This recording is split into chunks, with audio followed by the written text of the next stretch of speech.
fiction author bio.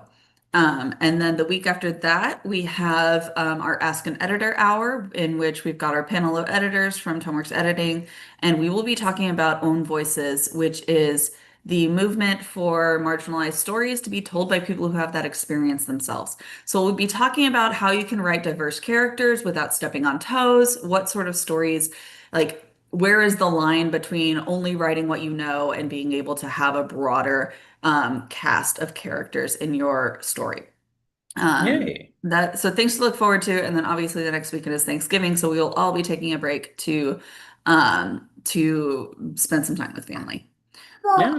But Gotta yeah, gotta Sean, you front ready load to the wrap it holidays so much, absolutely. And Ask an Editor is coming back down, coming up? back around already. But I'm Mhm. happy to get to this American regionalism through fiction. I doing the second half as always, y'all. Toss any questions or comments into the chat. I feel free to raise your hand if you'd like to make a comment about things because really. I've been dividing up the United States in very interesting ways, and there are other ways to divide it. So, if you think that things should be smashed together, if you think that somewhere should be kind of divided off, that's cool. I love that, absolutely. I so yeah, so this is going to be Go West. A version of this, splits kind of down the middle. And last time we got up through basically Chicago and the old Midwest is what I called it.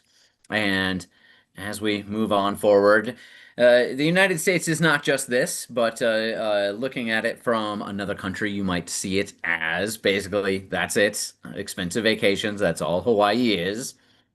And there's a lot going on. So there's different ways of dividing up the US, and I love this way of looking at things. And in fiction, how does, kind of your environment affect it? And you can kind of see all these different regions as well as relations between places that are interesting. And this is just kind of like one of the things that affects it. Is this another one that affects it? The most popular ice cream? It could be, absolutely. Different ethnicities definitely play into what kind of fiction is written by a certain place. Absolutely.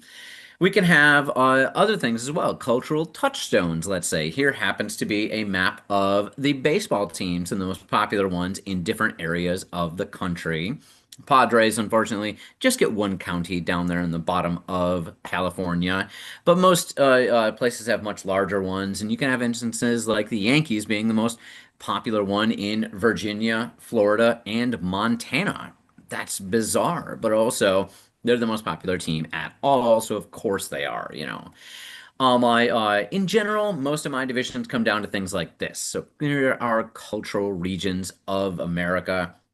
Basically divides it into about five. Maybe you could count it as six, with Miami being separate, different regions of the US. And they have all sorts of overlaps to them as well. You can see how Texas is just kind of like split up in a bunch of different ways. And so I ended up at this 18 different divisions of what the United States is. And in that, they have just different fictional reasonings, things that fall into it. Why is their culture different? Their ecology different? Their religion different? And how does that affect it? Absolutely. Getting to the chat right here. I do love that, Betty. I'm reading Dreaming in Cuban since I saw a copy of it at the library next to a Gabriel Garcia Marquez. I love that because I was just at the library today and I basically I it was so different I to be somewhere where I'm looking for a book. I was looking for a book by Shane McGuire, didn't find it, and just started to watch my eye, kind of browse back and forth about authors with M in their last name, and I was considering all sorts of interesting things. Visit your local library, guys. It's a great way to find new authors, absolutely. Oh my, go Cards, Daphne. Here we go. So, you might root for St. Louis, but actually be in Dallas. And so that's, absolutely a difference. As well as Daphne defining the South, constant conversation. Texas is not the South, absolutely. Defining Appalachia as well, Rhonda. Does it go all the way into Texas? Is kind of like that northern area. Is it actually part of Appalachia? Partially because of the ecology, but also partially because a lots of Scotch Irish and African American people moved there and developed the culture there. Should it be considered part of Appalachia? So, in this, here's some of the areas that I've already covered, and I'll just have this on the screen for a moment. Feel free to pause and check it out if you want to see everything. But between New England and New York City, very different kind of things. Between the mid-Atlantic and going all the way back to Edgar Allan Poe, there's a lot of angst and tragedy. In Appalachia, certain things like me putting Cormac McCarthy there because he felt very much of that, and he spent a lot of time living in basically a one room house in the middle of nowhere in Tennessee, even though a lot of his novels are about other places. A lot of them are about Texas. I could have given him to Texas. You have the Old South and the Deep South being very different, and that ethnic division in there between both black and white, as well as kind of like where the cultural things came from. The Old South had universities way before the Deep South did, and how does that play into things? Florida, not part of the South, has a very different tone to things. It's almost closer to California in some ways. Going from there to Louisiana, completely different ethnic culture, absolutely. And the old Midwest, where I found so many buildings Roman. Just coming of age tales were extremely important in their literary history as well as their contemporary fiction as well. So we move on from there. And I get to the northern pine forests. I'm going to define this as kind of like Minnesota and Wisconsin, although that can go all the way into Michigan as well, and a little bit west as well. But I did find a lot of naturalism, urban fantasy, and pastoralism. It's very interesting to see both that F. Scott Fitzgerald is from there, and I'm giving him to that, even though The Great Gatsby is about New York City very much. But this kind of Bildungsroman, this out of the Midwest thing that he was doing, as well as Neva, who on the bottom left right there wrote a retelling of The Great Gatsby from a different character's perspective with a bit of kind of like urban fantasy and magic mixed into it. It's an incredible book. I love it, absolutely. But I do wonder how much she thought about, hey, I'm coming from this history of being from Wisconsin, and does that play into, kind of how F. Scott Fitzgerald made things and having a relation a lot deeper than I thought, which was, hey, this is coming into the free use area, and I can do a retelling of it. Was it random? No, she might have had some deeper reasoning to that. Other than that, we definitely have some pastoralism with things like Garrison Keillor and Sinclair Lewis, Main Street, and the Woebegone things. I loved finding that Lydia Berry is from there and her making comics as well as a bunch of her other comic things from Wisconsin very much and really important in terms of DIY and really messy things. She's a big advocate for start anywhere, and anyone can make zines. I make comics, write novels. You just have to start somewhere. And so that kind of DIY ethos is very much of the Midwest, it feels as well.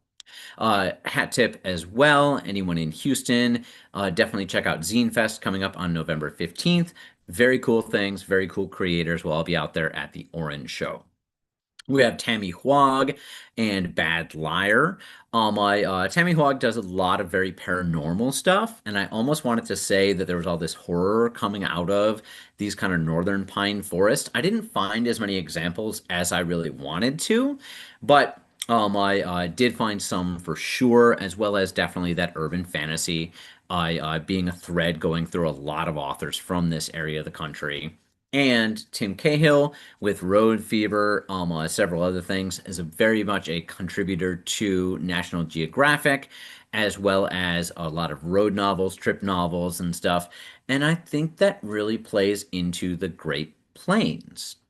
You have a lot of travel stuff coming out of the Great Plains, and I think that is partially just having a very flat landscape and feeling like you can go anywhere, but also at the same time wanting to get away. A lot of people from the Great Plains move elsewhere. And Bill Bryson is a great example of that. A lot of great travel novels from him for sure. I'm sorry, nonfiction, I'll say that. But a fiction example of it would be the work of Mark Twain. Debatable in here. Do I include Missouri in the Great Plains because it had so many interesting things that felt like they were of it, like touching on the South, touching on the West, oh my, touching on the Midwest. And I ended up keeping it with the Great Plains because there were so many awesome things from Kansas, Nebraska as well, like Gone Girl, all my from Missouri as well. But that really felt like it went with this Heather Gundenkampf, very German, all my thrillers.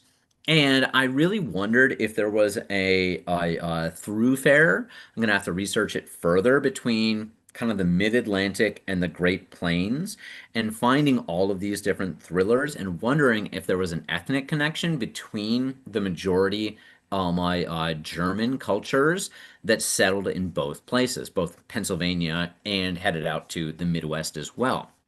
Very classic one, Laura Ingalls Wilder, and all the Little House on the Prairie books.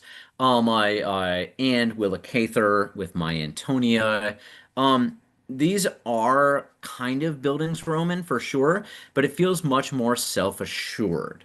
And I do find that as well in Lydia Kang, who's an author from my Nebraska, my who writes a decent amount of kind of YA high fantasy things, my but that fit seemingly very well with the ethos of the Great Plains.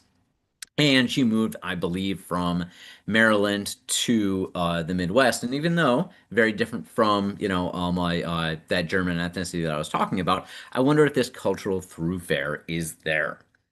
I'll step back for a second as well to the northern pine forests and say I found a relation here between the ecological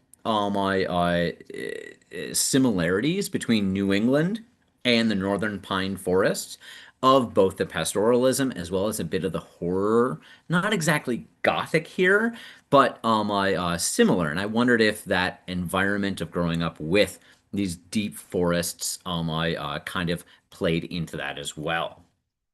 Moving down from there, Texas. Texas has five ecoregions, four ethnic enclaves, four cultural regions, and 3.5 major cities with completely different geographies and culture.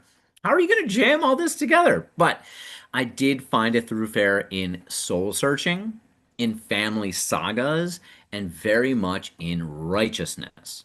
Now, when you look at Larry McMurtry and Stacey Swan, Olympus, Texas, as well as the Last Kind Word Saloon, Larry McMurtry has a ton of books out there. That righteousness, that kind of honor culture that comes out of the South, definitely does play into the West and the taming of the West. But they're both very much family sagas. And I love the thoroughfare of thinking about Colleen Hoover in that. Colleen Hoover, very much of Texas, and you don't really think of her like that.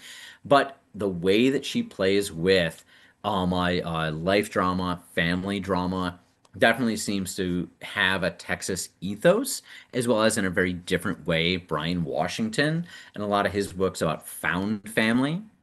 Jennifer Mathau, a high school teacher actually here in Houston, Texas, with Moxie and other books that she has written, it really has that righteousness. And it feels like this standing up for things that really those kind of Western ethos novels have as well. But as a teenage thing, as a high school thing, and she ends up starting a zine, and including my everyone else in the school with that, fighting against that, absolutely. I does Twin Peaks fit Northern Pine Forest? I'm gonna put Twin Peaks in the Pacific Northwest, and I definitely would put that in terms of a similar vibe in terms of ecological region for sure. And yes, Daphne, absolutely. Great Plains have a lot of travel. Everyone's trying to get through them, get away. My existential dread is so high. This is another comment from Daphne. Big in the Great Plains because the sky is too damn big. You'll see when we get to Big Sky. out to Montana and Idaho and stuff like that. There's a lot of that out there, absolutely. I bring this as well. I did want to bring up Fadi Judah and their poetry. This is just dot dot dot. Another author from Houston, Palestinian American, but it does feel much like that soul searching and righteousness really has a throughfare that I am interested in seeing if immigrants to Texas kind of enjoy more than immigrants to other parts of the country. Hat tip as well, Attica Locke and the cutting season for kind of bringing a bit of the South as well in terms of thrillers and mysteries, but definitely putting a lot more family and kind of like class drama into it. And I feel like that relates as well to kind of the other ethos through all these different eco regions, all these different cultural regions as well. Now, moving on from Texas, we get to what you think of when you think of Texas. You think of just these wide open places, this, Southwest, and that's only up one part of Texas. I'm going to put Colorado along with the Southwest, aka New Mexico and Arizona together, because it does feel like there are a lot of mysteries in both places. Yes, they do play with the idea of Westerns, but an environmental thread seem to go through Colorado as well as New Mexico, Arizona very much as well. So things like Desert Solitude by Edward Abbey and The Water Knife by Paolo Bacigalupi are both out of Colorado, but deal with Arizona and New Mexico and really have this thoroughfare of kind of ecological things. Another one I did not toss on here as well is the Monkey Wrench Gang, which is one of the original kind of like how far would you go for ecological things? You could consider it eco-terrorism for sure. That being really important in this part of the country, you are fighting for water. Tony Hillerman, as well as Kent Haroof, with Plain Song, very much on the mysteries and stuff like that. I think there's a lot of small town stuff involved in this part of the country, and you have not so much family things as you're in a part of the country where your environment becomes a found family for sure. And that throws as well to things like Andrea Gibson, who was extremely important in terms of like a history of poetry. Her collection right here, You Better Be Lightning, was one of her greatest works, but she's very well known for being cut to the bone, extremely powerful, a queer writer who unfortunately lost her life to cancer earlier than should have been anticipated, but a poet laureate of Colorado, standing up for things and relating very much to kind of that Texas ethos, but in much more of a social justice way that I see in the Colorado Southwest. That seems to be a very important thoroughfare for them for sure. Now we get to Big Sky Country. Here we have a lot more Westerns. This is where a lot of the history of Westerns came from, but I will make a relation to that to the East Coast as well on that. Family dramas similar to Texas and paranormal. So Ghost to the Last Best Place by Ellen Baumer is well known as or is a great example of how horror is different in this part of the country. And it relates to, as Daphne said, that big sky. You don't have closed in areas, you have open spaces, and you don't know where something is coming from, to a large distance, basically. Sherry Briscoe and Forgotten Lives is also a great example of that as well. Then you get to kind of the thriller things of CJ Box and Battle Mountain. And this relates to something that was super important, Yellowstone. And Yellowstone, as a show, really captured the cultural imagination for a couple of years there in America. But it has such antecedents in Westerns, absolutely. So I wanted to bring a couple of those around. The Virginian by Owen Weister and Frank Robertson, Wanted Dead or Alive. These were two different authors of very different ways. Let me look in my notes right here to see. Here we go. Frank Robertson was from Idaho. I ended up moving to Vegas, but kind of stayed in that area of the country for sure. And I Owen Wister is from Pennsylvania, but wrote a book called The Virginian, A Horseman of the Plains. And really seemed to be, possibly Pennsylvania, D.C., Northern Virginia, kind of that axis of we want to go and explore. So he was decently successful in his life. Ended up taking a trip out to Wyoming, I do believe, in the first place. To battle tuberculosis, I think it was about the drier air and stuff. Fell in love with the place, came back every year for 15 years or so, and then back in the East was writing all these novels about the West. In the end, he did end up moving to Wyoming, and I'm going to give him to that place because he was very much of there. But it's interesting the interplay between the East Coast and the West Coast in terms of this, as well as in both the Big Sky Country, moving back to Texas, as well as the Colorado Southwest. Much more realized characters. You don't have the Bildungsroman that you would in the Midwest or kind of the coming of age tales of New York City and Pennsylvania and stuff. It does seem interestingly like if you're setting in the West and you're, part of that ethos, you have a lot more self-righteous, but also self-assured characters. And so in that you have kind of like the history of the United States in terms of what do you expect out of a character from the East Coast versus the Midwest and therefore the West, in terms of how are you growing up. But here, when we get to Big Sky Country, we have kind of a split in that axis. All the relations I've been talking about so far are all to the East Coast. But in the past, I'd say 80 years or so, you also have that going from the West Coast. And just because it has a lot more population, as well as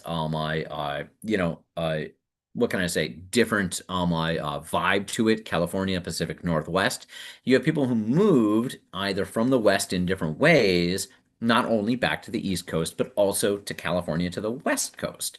And so that mix is terribly interesting to me as well. When we, oh, did I skip one? I did. Going back to Utah. Okay. Utah is a completely different place. And interestingly, novels from kind of Mormon culture move into the bestseller list like nobody else. And I really think very much it is because it is a small group of people, but if they all buy the book at the same time, they are stronger on the bestseller list than the mix and match of places from all over. You also don't have very much of a pride in your local culture nearly as much as you do in Utah and the Mormon church specifically. But, and Daphne, you might be able to speak to this as well, you have a totally different trend in YA fiction and in romance that means that there are readers out there who want what you're writing, non-spicy basically, and how it has just carved out an entire genre for itself. Daphne, do you want to say anything about that? Yeah, I mean, even if the characters aren't explicitly Mormon, Amish fiction is also extremely popular in Utah, because wholesome romance has such a niche there, right? These are things that they are considered okay to read, even with relatively strict social norms. So yeah, Christian romance, inspirational romance, that was anything where you wait till marriage or you don't show sex, like that's going to be really popular in Utah. Yeah, really popular in Utah. Other people aren't really writing it because they think, I want to go to more my culture wherever I'm from. But then also the fact that Utah authors, let's say, can be popular other places for sure. Stephanie Meyer and Twilight is a massive example of that, where it kind of broke out of this regional while variation. also while also still maintaining a lot of the hallmarks of, right? So like there's a reason this is, I mean, it is a little bit the mix between what you see for Washington and what you see for Utah, but definitely the like wholesome values are a big part of Twilight.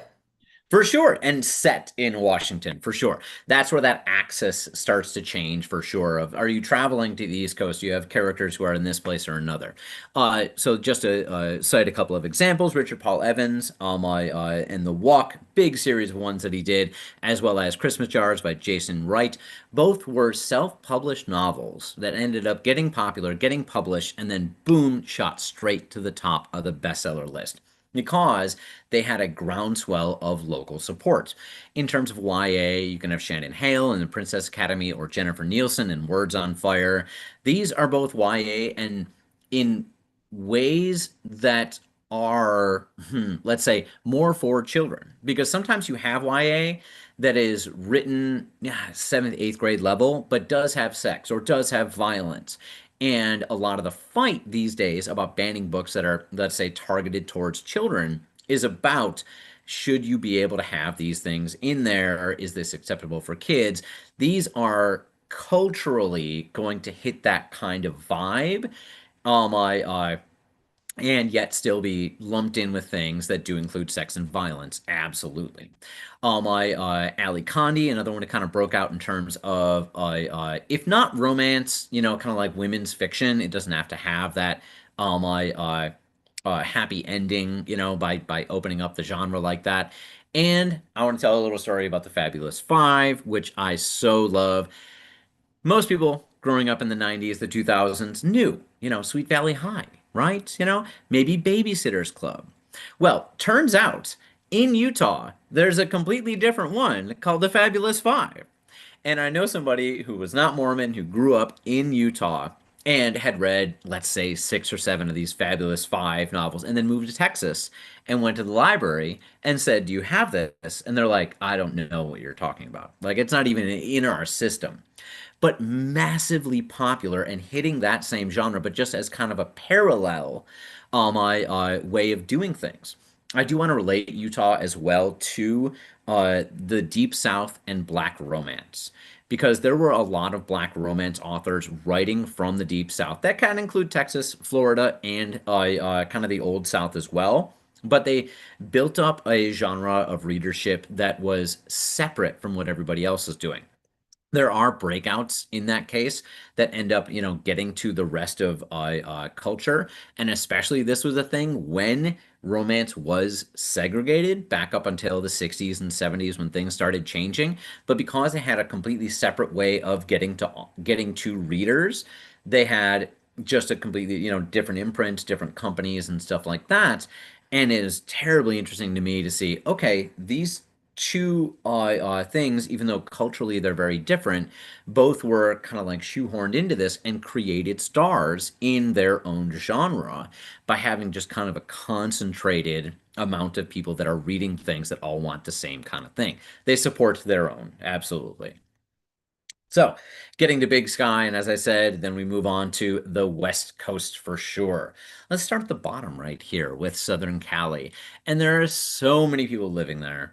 And there are so many authors that are there because they have lots of universities, a great tradition of that going back, over 100 years, as well as everybody moving there to work in film and television. So you have a lot of writers who are moving there, and they happen to write novels at the same time.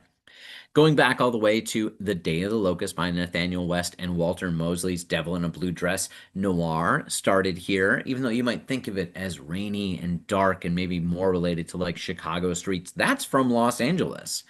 I move on closer to today, and you have things like Less Than Zero, which is kind of a building Truman in a way, but definitely of a different vibe for sure. But Bret Easton Ellis, in that you have a lot of science fiction from there as well. Kim Stanley Robinson in The Ministry for the Future. Octavia Butler, very much her novels are of Southern California, especially Parable of the Sour, and Bradbury writing Fahrenheit 451 and others. They're all of this Southern California kind of ethos. One that I debated leaving in Southern or Northern Cali and realized that I left off the slide entirely is Philip K. Dick. Philip K. Dick very much is Southern California in some ways, Northern California in other ways, but we'll get to that slide in just a moment.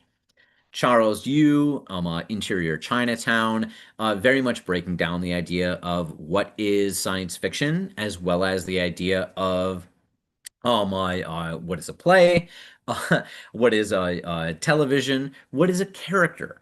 And it's very much, a very thinking my kind of thing that is specific to California, it feels. And I think that that is definitely that university influence that goes into there, and how the West has so much genre fiction, and historical fiction as well, that is different from the East Coast and a lot of the kind of literary stuff.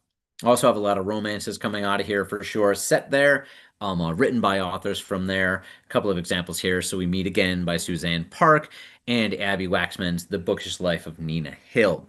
There's just a lot of romance coming out of Southern California, and for sure, those authors that move there in order to work on things, that's I think where a lot of that comes out of for sure.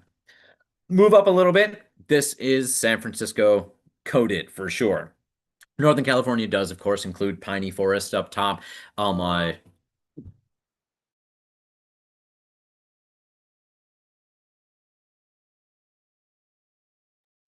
Sorry, everyone. Looks like Sean had some technical difficulties, so we will take a little break and hopefully he comes back to us soon.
Kicked me off. I am so sorry about that, guys. And he's back. I'm so sorry. I'm glad it did it keep going? Yep, yep, we were good. My apologies on that. And I am almost towards the end. I might have to start the live stream again. Looks like I don't. I will just go to share, and that's going to be fun when we go look at that in post. Might have to edit that one. For sure. All my so San Francisco, Northern California, near future sci-fi very much is on there, and this is the home of Silicon Valley. So even before Silicon Valley was a thing, it does feel like there was a lot of progressive attitudes in Northern California. You can look back to Of Mice and Men, John Steinbeck, and how his attitudes towards pushing forward society were, as well as Howell and Allen Ginsberg, and how can you push society and change things, up to my more recent ones like the Joy Luck Club by Amy Tan or There There by Tommy Orange. very much looking culturally at pushing forward things, but also you have the sci-fi version of it as well. Ursula Le Guin, I lived in Northern California, and The Left Hand of Darkness, as well as The Overstory, which I'm going to call sci-fi. It's on the edge of it for sure, but very much that eco kind of thing that's coming from the Southwest as well, with Richard Powers. Corey Doctorow and Attack Surface, and as I had mentioned earlier, the relation to Philip K. Dick as well. There are a lot of women's fiction that comes out of Northern California as well, and I don't want to discount that by mentioning men other than Amy Tan so far, for sure.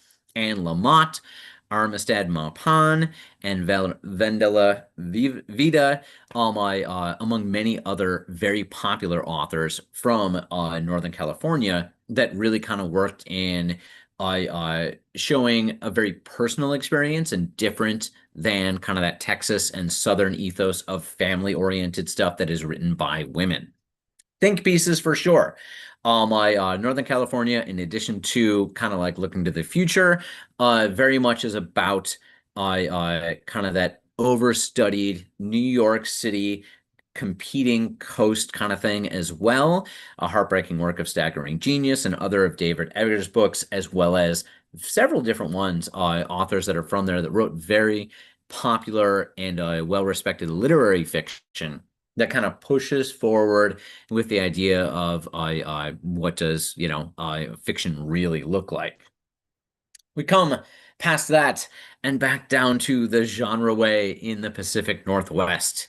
Lots of low fantasy, lots of satire, lots of symbolism. The Pacific Northwest is big on symbolism for sure.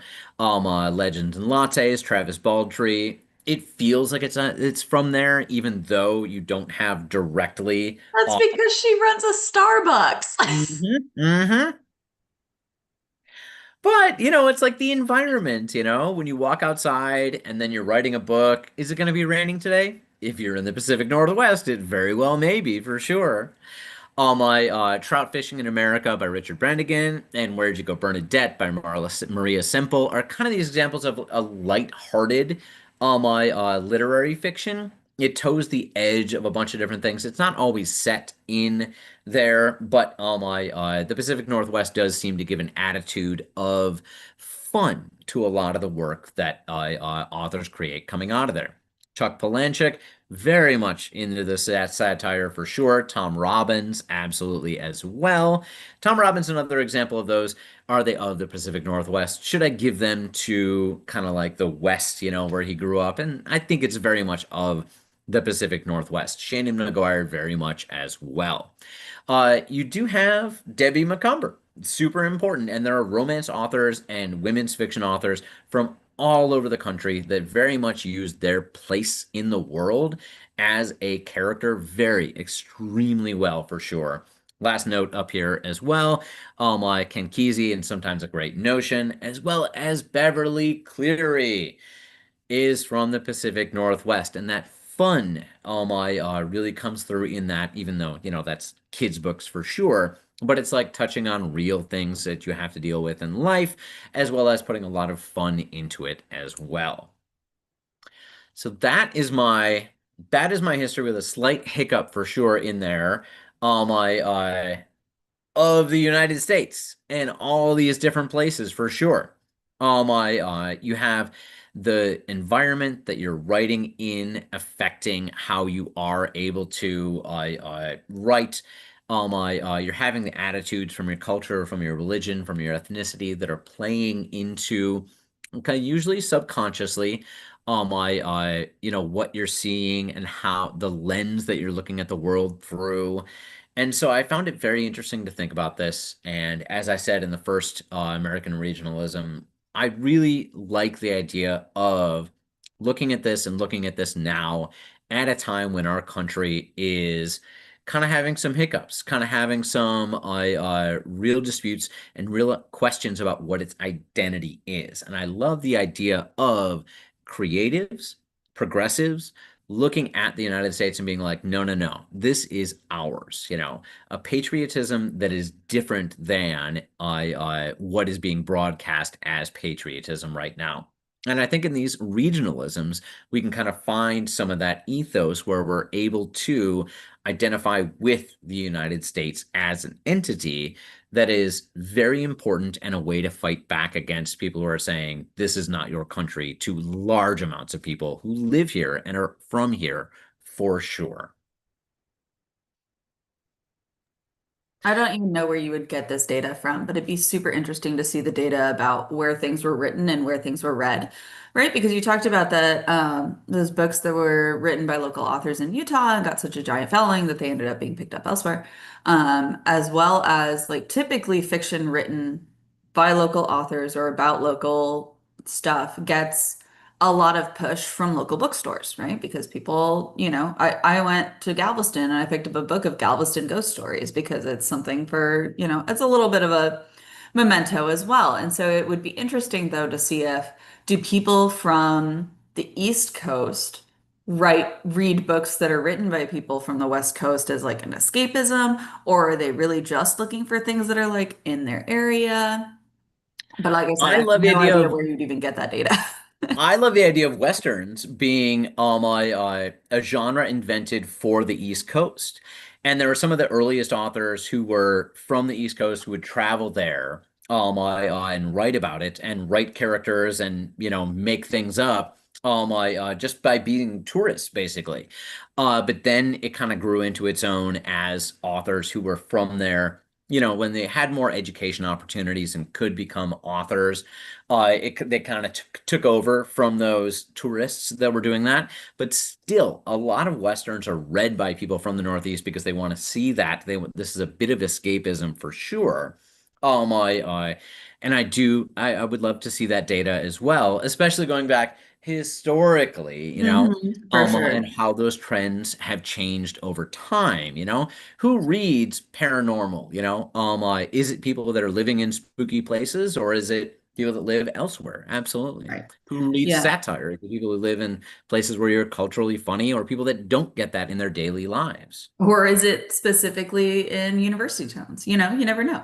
I think though that there is a thing that has been mocked a lot in creative circles of the overrepresentation of New York and LA in fiction. Everyone lives in New York or LA, especially on TV, there's so many shows that take place, they live in New York. Just because like either that's what the creatives are familiar with, or that's the easiest filming locations, or whatever it is. And you don't see, and so when you have things set somewhere else, like you have a whole show named Dallas. Like the setting is so important that that's just the name. This is a show set in Dallas. Like you don't really need to know anything else. Like And it comes with all these Miami Vice. cultural associations. It has weight to it to put it somewhere else.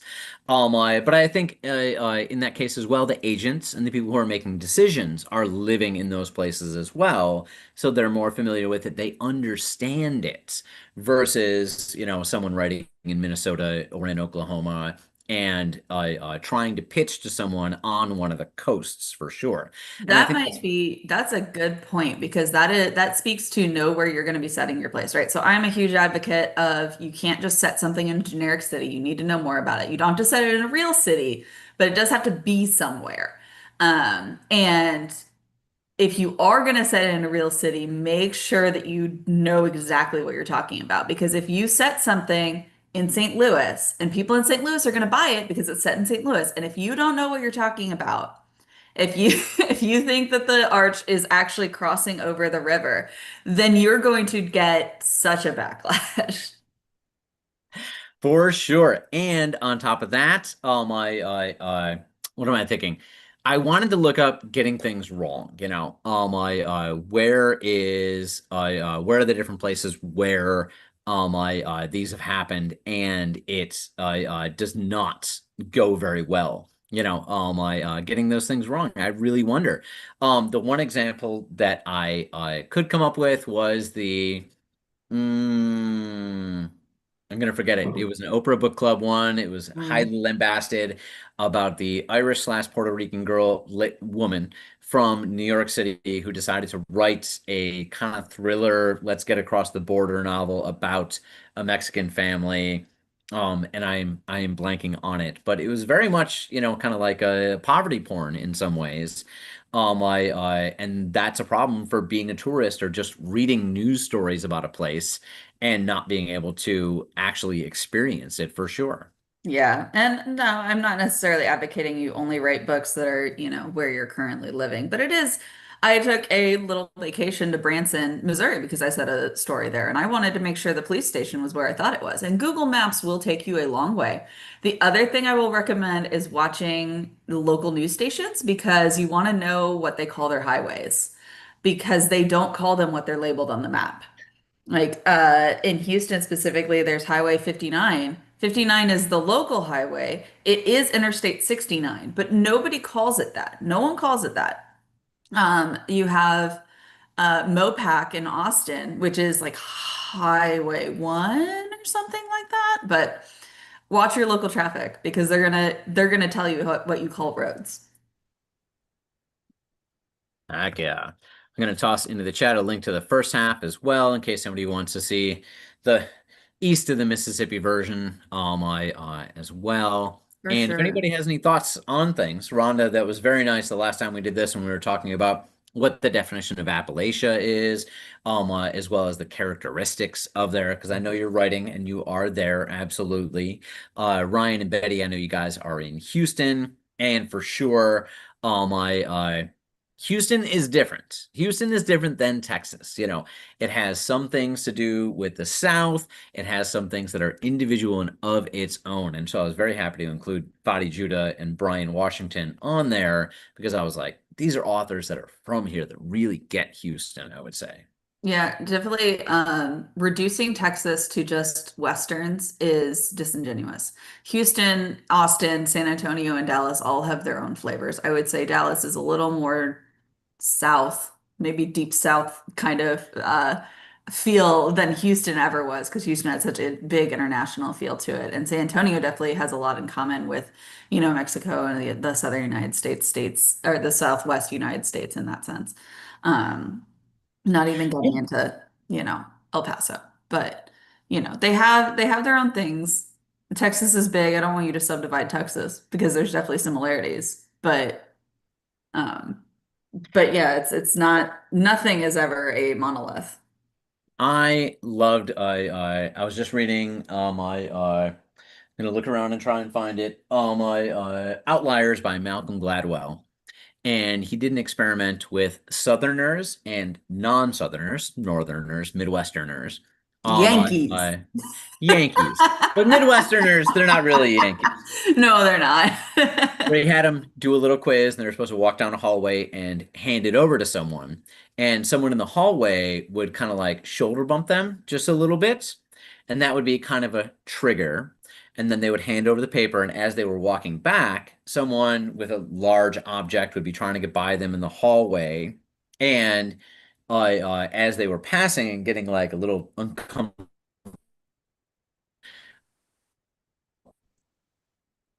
or whisper asshole.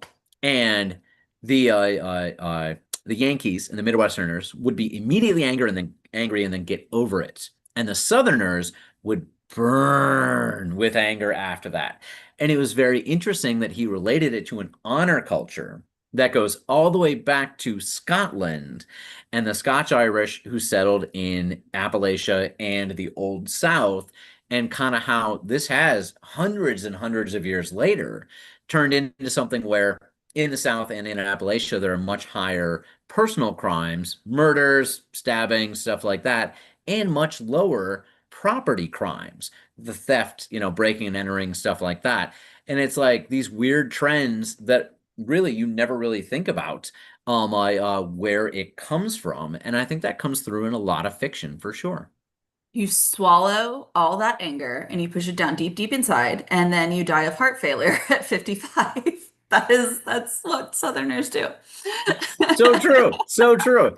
And what was it? It took me forever, having moved down here from New York, to realize what bless your heart meant. I thought people were being Oh, nice, and they were not.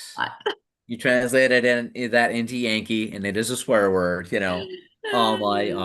And I just didn't know, like I could not read the environment that was around me. So it's funny because I'm also a transplant, but I'm a Midwest transplant, so it's not as big of a culture shock. Um, you definitely still have more of that like shove it down, don't make a fuss kind of thing, but definitely with less of the like surface level congeniality to it of like, oh, there's Southern hatred is such a beast. It's so interesting. Like it's so different from what you would think of other hate. Yeah, heck yeah. How did you feel about that, if I can ask your opinion, Daphne, about keeping Missouri in with the rest of the kind of Great Plains? Do you feel like it's a different environment, or is it just, kind of like St. Louis? Because there's also the biome thing. Kind of like St. Louis, Memphis, all the way down to New Orleans, that Delta area is very different for sure than the states that surround it. I think that it's hard to say because St. Louis, I would think, has a lot in common with like Kentucky, but the rest of Missouri has so much in common with the Great Plains. And so like it doesn't have the plains, right? So you're not going to have the that sort of feel to it. And so in that sense, I think maybe like the more like Tennessee, more like Kentucky, but it doesn't have like I don't think it's wrong. Mhm. The including Huckleberry Finn is interesting because that you included that with the Great Plains because that's such a story, it's such a Southern story, right? Because it's all about like slavery and the relationships that people have between each other and realizing humanity and things like that. That that it was odd that it was put with the Great Plains, but like thematically it does work. All my Mark Twain, I mean that was a travel, all my Mhm. very much there. All my Mark Twain was claimed by so many different regions when I went to do research for this. San Francisco tried to take him, all my Boston, New England tried to take him, but no, he is very much of the Midwest, it feels. And it felt like that expansion, at the time. For sure, like a lot of his stuff is Southern, but I think that a lot of that Omaha access and stuff like Mhm. that has something to do with that, where there is very much a white majority, a black minority in those places, and different from the South, where it was at times a black majority and a white minority, and that's a different social cohesion. Mhm. All right. Well, we are just about out of time. Join us next week as we talk about making author bios with Shannon. She's going to go through specifically for fiction authors, creating a really awesome bio that draws attention from agents and readers and gives them a hint of your personality.